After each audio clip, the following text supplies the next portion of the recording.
কাবার 4টা ডাইমেনশন আমার মুখস্থ, আল্লাহ আমাকে এখনো নেয়নি, ইনশাল্লাহ যাব। কিন্তু কাবা ঘরের হাইট ডাইমেনশন সব আমার মুখস্থ। কাবার এক সাইডের ডাইমেনশন হচ্ছে যেটা সামনে, যেটাকে হিজার ইসমাইল বলে, ওই ডাইমেনশনটা হচ্ছে 9.9 মিটার। তার ডান পাশে যেটা হিজার ইসমাইলের, সেটার মাপ হচ্ছে 12.04 মিটার। আর তার বাম পাশেটা হচ্ছে 11.68, আরেকটা হচ্ছে 10.18। যদি কাবাকে বর্গাকৃতি বলেন তাহলে কিন্তু ভুল। কাবা শরীফের সমস্ত মাপগুলো যোগ করার পর কাটায় 114 হচ্ছে। শুধু কোরআনে না, এই ম্যাথমেটিক্যাল বিউটিটা আমাদের কাবা শরীফের মধ্যে আছে, মানুষের মধ্যে আছে। অবাক হবেন, কোরআনে নবী করিম সাল্লাল্লাহু আলাইহি সাল্লামের সময় যখন কোরআনটা নাজিল হয় তখন কোনো জবর জের ছিল না, এবং তখন ছিল 28টা অ্যালফাবেট।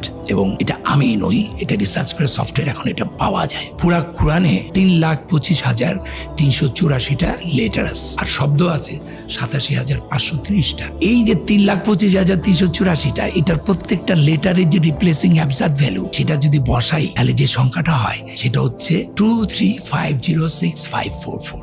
আর 6,236টা যে আয়াত আছে, প্রত্যেকটা আয়াতের আগে যে নাম্বারগুলো আছে, সেই নাম্বারগুলো যদি আপনি যোগ করেন, এই নাম্বারটা হয় 333,667। ইন্টারেস্টিং হলো, এই 23506,544 কে আপনি যদি ওই 333,667 দিয়ে ভাগ দেন তাহলে হয় 70.45 সামথিং, যেটা ওই সূরা আল মারিজের সমান নাম্বার, এবং যেটাকে 114 দিয়ে ভাগ দিলে হয় 1.618। গাইনের অ্যাবজার্ভ ভ্যালু হচ্ছে 1000। তাহলে 50টা গাইনে দিক হলে তো আপনার গোল্ডেন রেশিও হবে না। মানে পৃথিবীর এমন কোন বই আছে যে বই এমন